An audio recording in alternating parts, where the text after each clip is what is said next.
My name is Representative Ryan Spain. I live in Peoria. You may remember a infamous Illinois political leader, Mike Madigan. That's a blast from the past, but the Madigan Playbook still lives on here in the state of Illinois. And even though Mike Madigan was removed from power by his own caucus back in January, they didn't part ways with the Madigan Playbook. And we have seen this play out time and time again. This is the Madigan Fair Map Fakeout. There's a few steps to how this works, and I'd like to go through them. They're pretty simple, actually. Step one is to block reform. This phase of the Madigan Playbook takes place years ago when Madigan, not once, but twice, blocked citizen-led redistricting reform proposals in 2014 and 2016.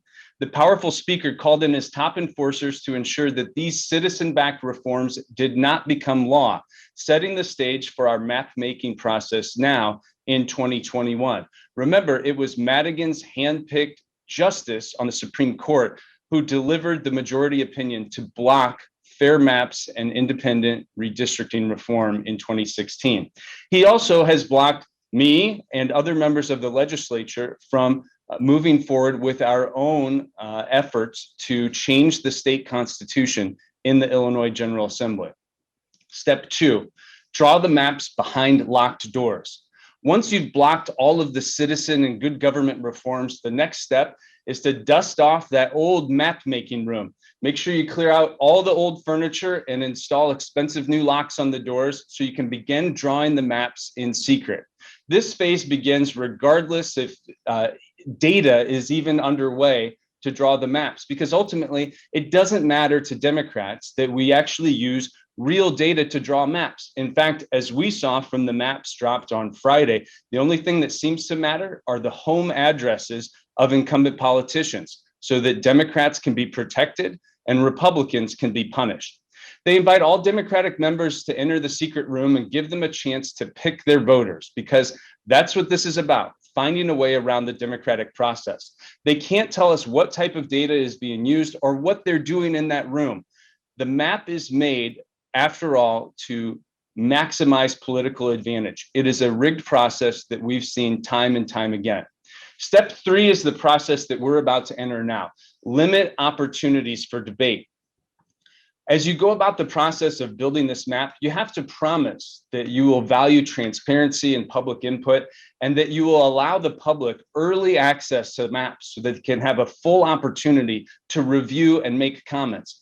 But as we've seen before, and as we are seeing now, this is an easy promise to break.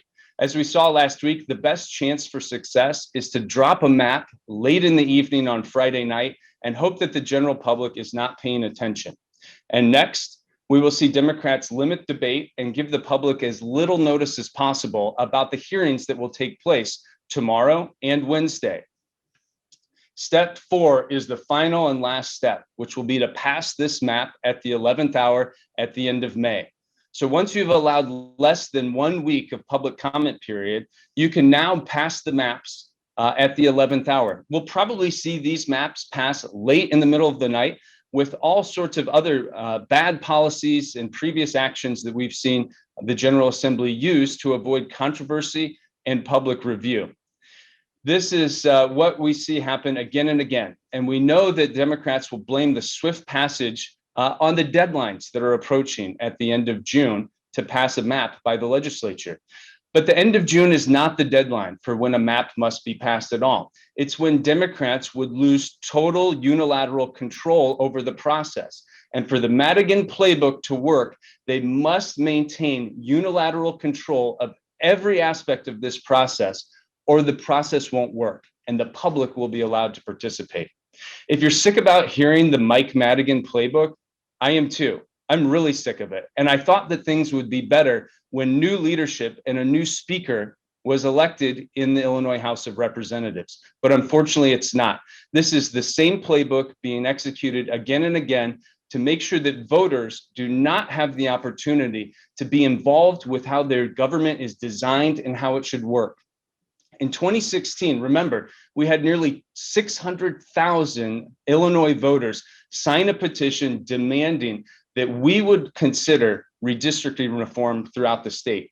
This measure was thrown out by Madigan's favorite judge on the Supreme Court, Tom Kilbride, after Commonwealth Edison executive brought the suit to the Supreme Court. This was John Hooker, who is now one of the 4 individuals involved with ongoing activities with the Justice Department and the corruption case regarding public official A, Mike Madigan.